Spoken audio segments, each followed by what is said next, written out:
Okay, we are a little bit low on time because that react was a little bit longer than I expected it to. I don't regret a single second of that. That was fire. Speaking of fire, let's talk about what's going to happen moving on into 2024 a little bit. I think going into next year, Labyrinth is looking in a good position. I think Rescue Ace, Mannadium, Runic Variations, Pearly, Fire King, Centurion, and Vanquish Soul are all really solid decks. And then all the stuff down here, everything I put into solid is like stuff you can mess around with. This is where we're at right now until Maze of Millennia is the first thing that's going to hit. I wanted to specifically point out two cards that are going to set the way for early 2024 Yu-Gi-Oh! The first card is Transaction Rollback, which is partially the reason why Labyrinth has been dominating in the OCG for a long time. Labyrinth is kind of on a decline in the OCG right now. Like in the latest OCG metagame report, you don't even see Labyrinth anymore. Labyrinth was really dominant for a long time in the OCG. The reason why this card is so strong in Furniture Labyrinth specifically is obviously it's the perfect discard for your furniture cards because it enables so many things. It removes a very big weakness of the deck, which is the weakness to Ash Blossom. If your Big Welcome gets ashed and you've discarded this for a furniture, you can just banish it and target your Big Welcome and resolve the effect again. In theory, you can do some crazy stuff with this, but I think in practice, this card is just really good in lab because it's the perfect furniture discard and it allows you to use your Big Welcome more than once, use your Welcome Labyrinth more than once. It allows you to copy powerful one-off trap cards like the Ruma Karma Cannon or whatever you've used previously. One of the most anticipated cards for Labyrinth in a long time. Like every single person playing Labyrinth is looking forward to this card. The other card, and probably more important even as the other one, when they first made this card and when I read it for the first time on stream, I said, obviously it's a good card, you know, no questions asked, but like Pyro, out of all things, is probably one of the types that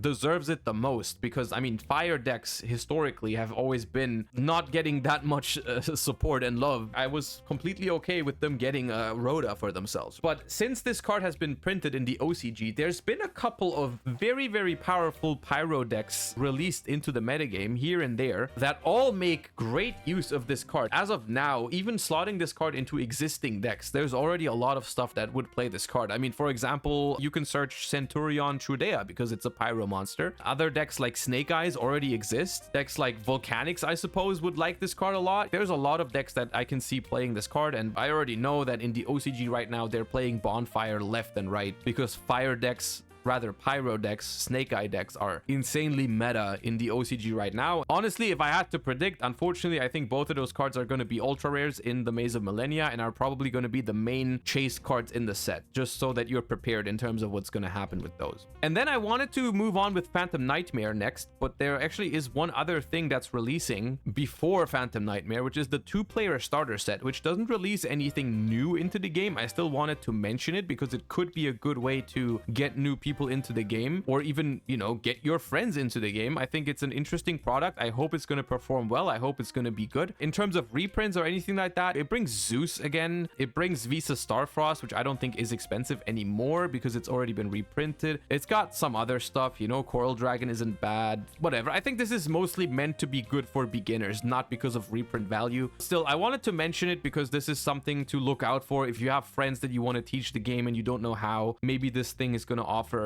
a good way to do it. I'm looking forward to it. I'm probably going to review it by the time it comes out. I appreciate the idea for sure. Moving on to the first main set of 2024, February 8th, 2024 is when it releases. There's a lot of good cards in Phantom Nightmare. This is not supposed to be an entire set review, you know. There's good support for Aroma cards. There's good support for Magispectors. There's a new archetype called Voiceless Voice, which used to be called Silent Force, which I think is also very powerful. There's new Goblin cards. There's good Raid Raptor support. There's also new Goaty support, which I don't know how good it is, but it's there.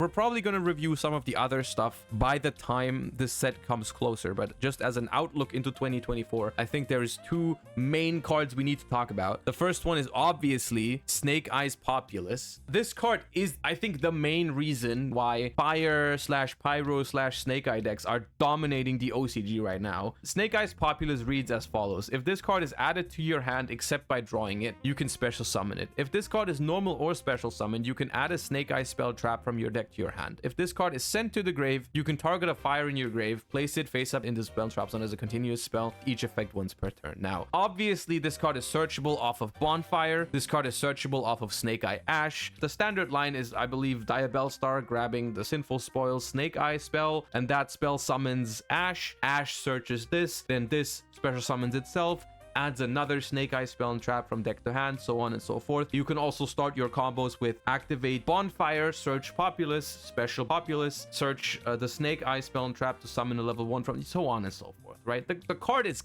crazy powerful. The possibilities with this card are endless, and I'm also not an expert at all the combo lines yet. I have only seen some of them being played out. Every fire deck that's already playing the Diabellstar engine just gets a lot better and really turns more into a Snake Eye deck. Anything that has level 1 fire, you just go Snake Eye stuff into crazy level 1 fire starter of your deck, right? Whether it's Rescue Ace Hydrant or Fire King Ponix or whatever it is, you know? This card is crazy, alongside another card called Promethean Princess Bestower of Flames, which, I mean, if you're playing Master Duel, you already know this card because it's already out in Master Duel. It's not seeing a tremendous amount of play in Master Duel yet, simply because Master Duel is behind in card pool and we don't have all the broken cards that make this card broken yet. What this card allows you to do, you summon it on your turn, revive a fire from your grave, keep comboing from there. I want to ignore what you even do from there because the different decks have different options. Most decks make the freaking Amblo Whale, some decks make the Salamangreat Raging Phoenix, whatever. It doesn't really matter. You use this as an extender on the first turn, only locks you while you have it on the board. So if you link it off into a Fire Link 4 or anything like that, you are now free to do whatever you're doing. And it provides a almost infinite resource loop and disruption while it's in the graveyard, because once you link it off and it's in the graveyard, your opponent special summons, you just pop a fire you control in the monster your opponent controls and destroy them, and it comes back to the field, right? And then it's back on your board. You can revive more fires the next turn. It doesn't have the clause banish it when it leaves the field, so it just keeps going back into your graveyard and it keeps being able to pop your opponent's shit when they special summon, right? And it's even relatively strong for a Link 3. It's got 2700. This card, honestly, had this card come out in a different timeline where there's not a lot of other fire support, then it wouldn't have been as exciting. You know, we would look at it and we were like, okay, this is a good card in theory, but we don't have anywhere to put it.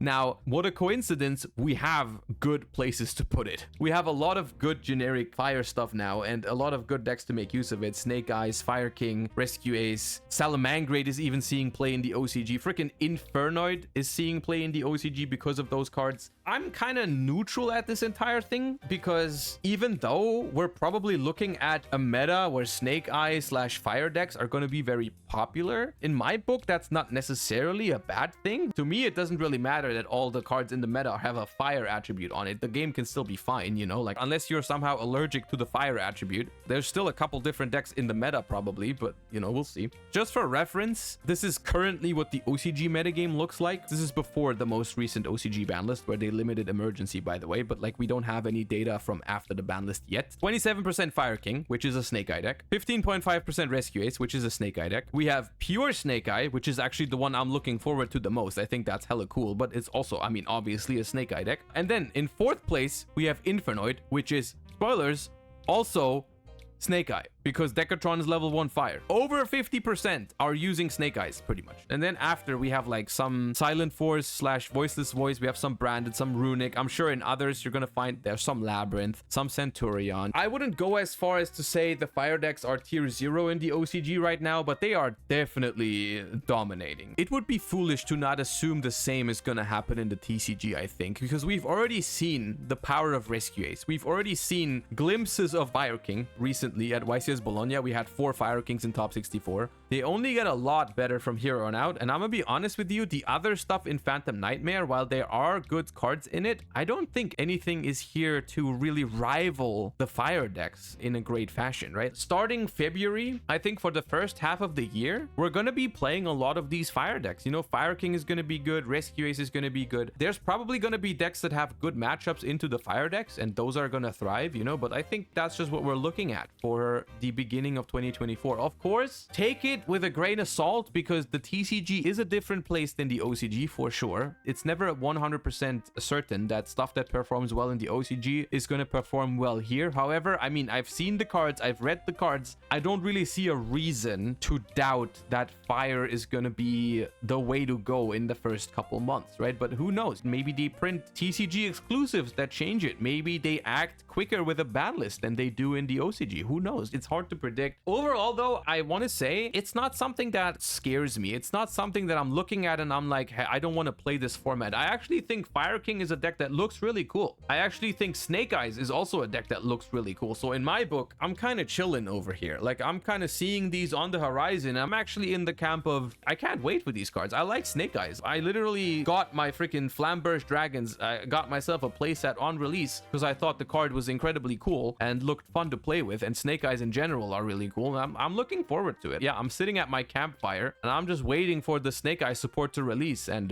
you know, maybe I'll think differently in 3 months when I've played against nothing but fire decks back to back to back to back to back at events, you know. But for now, I'm looking forward to it because I don't think it's going to be an issue of like tier 0, you have to play Fire King or you're cooked. You're going to be able to play some other stuff. A lot of the stuff that exists right now is going to be completely fine to attend events with. So I think it's looking good in that regard. I don't know how good Runics are going to be. We'll see. I'll try it. I'll find out. It just shows how arbitrary it is sometimes because like fire as an attribute has been very, very weak over all the years of this game pretty much. You know, there's not been many fire decks or good fire cards. And like Konami can just go, I'm gonna make you guys play fire. And they can, you know, they can. They have the power to do it. All it takes is a couple of good archetypes and a couple of good generic cards. And all of a sudden, we're playing a lot of fire decks. I mean, yeah, Fire Fist in 2014, Salamangreat in 2019. But overall, like you can name a dozen good like dark support cards, light support cards, or whatever. Like fire has not been super loved over the years, you know, and I think it's okay. I think it's fine to have a year of the fire, quote unquote. I actually think it's kind of cool. I'm out here asking like, hey, when is year of the water? When is the year of the wind? Give me water support, and then we're playing fire water format too. And then last but not least, Legacy of Destruction, which is the next core set after Phantom Nightmare, which we have very limited info on. It's gonna release for us in April, so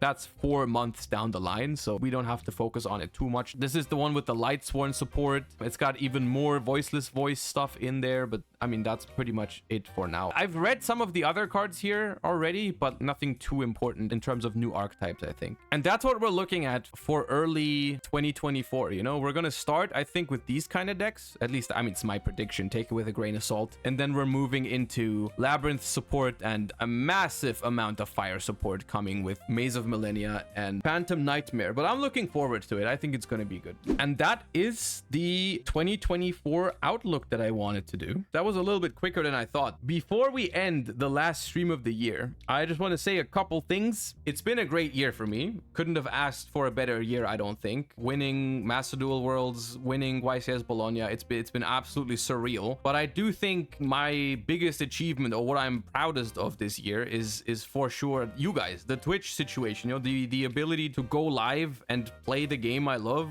and have so many people watch and enjoy the streams and all that is honestly, if anything, the reason why the other stuff is even possible for me. Because like, who knows what would happen if I wasn't able to stream and create content for this game and spend as much time as I do with Yu-Gi-Oh. Who knows if I was as well prepared for tournaments, or if I had even the ability to play freaking 72 hours to qualify for Master Duel Worlds if I was working a freaking normal different job, you know what I mean? So like, I don't know, man. I'm not the type of person for the freaking sentimental stuff. I'm not good with that kind of stuff, but I wanted to say that I'm incredibly happy I'm able to do this and that you guys are enjoying it. It means the world to me, you know. Even though at YCS's, you know, when I really need to go to the toilet, I can't go to the toilet without signing freaking 8 mathemic circulars or whatever it is, you know, like I still appreciate that. It means a lot to me. It's been a great year. I hope you enjoyed the content. There's much more to come. The plans for the next couple days, I'm going to be on vacation for the next 5 days. Over New Year's we're going to be gone. Stream is going to be back on, I believe, let me check. I'm a grown-up now. I have a calendar app. Hold up. We will be back. Okay, I haven't entered it. Oh, never mind. I haven't entered the thing. I think it's the 3rd that I'm going to be back. I'll see you guys on January 3rd. I hope you guys have a wonderful start in the new year. See you guys next year. And thank you for being part of the stream in 2023. Appreciate having you guys here. Very happy to be able to do what I do. And I'll see you guys soon in a couple of days. Bye bye, everybody. Peace. Happy New Year. Bye bye. Thanks for watching.